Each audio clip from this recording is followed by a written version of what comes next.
Vamos estudar agora o que seriam, então, funções crescentes e funções decrescentes.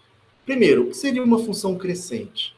Se a gente tiver um valor de x1 menor que x2, isso aí implicar que quando a gente jogar lá na nossa função f, inserir no valor f de x1, tem que ser menor do que o f de x2.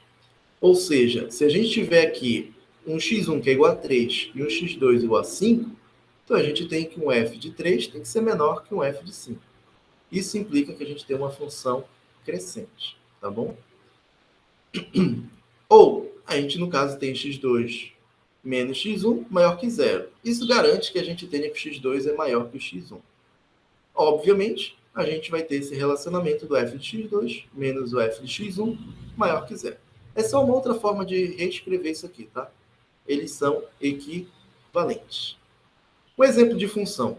Vamos supor que a gente pegue aqui um valor de x igual a 4. Então, um valor de x igual a 4 vai levar próximo a um valor de y menos 1.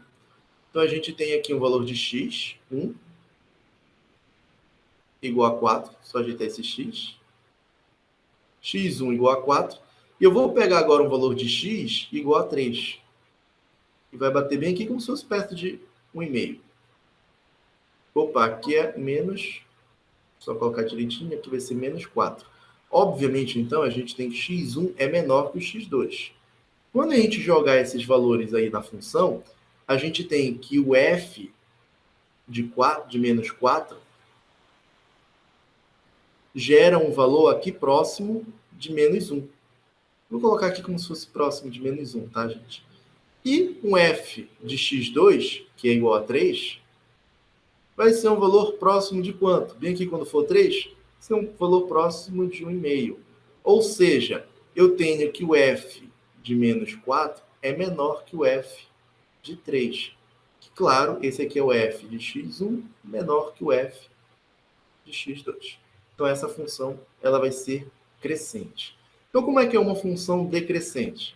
Bem, a forma contrária que a gente tem disso é se a gente pegar, mesmo assim, o x1, que é menor que o x2, mas isso implica que eu tenho um f de x1 maior do que um f de x2. Ou, uma forma alternativa, a gente poderia dizer que a diferença x2 menos x1 é maior que zero, mas o f de x1 menos o f de x2 é maior que zero. Então, vamos estar verificando como isso pode estar acontecendo. Vamos supor que a gente pegou um x1 aqui, que é igual a menos 1. Vou colocar bem aqui, ó. x1 igual a menos 1. Quando a gente pegar e colocar isso na nossa função, o f de x1, que é a mesma coisa do f de menos 1, isso vai dar aproximadamente, vou colocar aqui como se fosse aproximadamente meio. É um valor um pouquinho abaixo do 1, tá certo? Agora vamos pegar um valor de x2, aqui da nossa função, o valor de x2 igual a 4. Vem aqui, ó. Valor de 2 igual a 4. Quando a gente aplica a função f de x2, que é o f de 4, a gente tem um valor aqui embaixo para y. Vou colocar como se ele fosse aproximadamente menos 1,5. Então vejam que a gente tem uma aplicação onde o x1 é igual a menos 1 e ele é menor do que um x2 que é igual a 4. Mas quando a gente aplica na função, a gente tem que o f de x1 é maior do que o f de x2. Vejam que o x1 é igual a meio, e isso aí é maior do que o f de 4, que é menos 1,5. Então, a gente tem aqui, no caso, uma função decrescente. É fácil perceber isso também pelo gráfico. Podemos também ter uma função constante. É aquela que, se a gente pega os valores de x1 menor que x2, sempre vai implicar que, quando a gente aplicar a função nesses valores x1 e x2, as funções vão ser iguais. Ou seja, assim que a gente pega x2 menos x1 maior que zero, implica dizer que a diferença das funções vai dar igual a zero. Vamos verificar aqui nesse gráfico. Se eu pego um valor de x igual a menos 4, ele me leva a um valor, vamos supor que aqui seja igual a 2. Então, o valor de x1 igual a menos 4, quando eu aplico na função, ele vai dar um valor igual a 2. E se eu pego agora um valor de x igual a 5?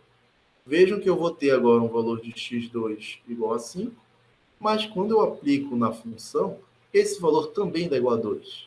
Então, não importa se eu pego um valor de x1 menor que um x2, isso implica dizer que o f de x1 é igual ao f de x2.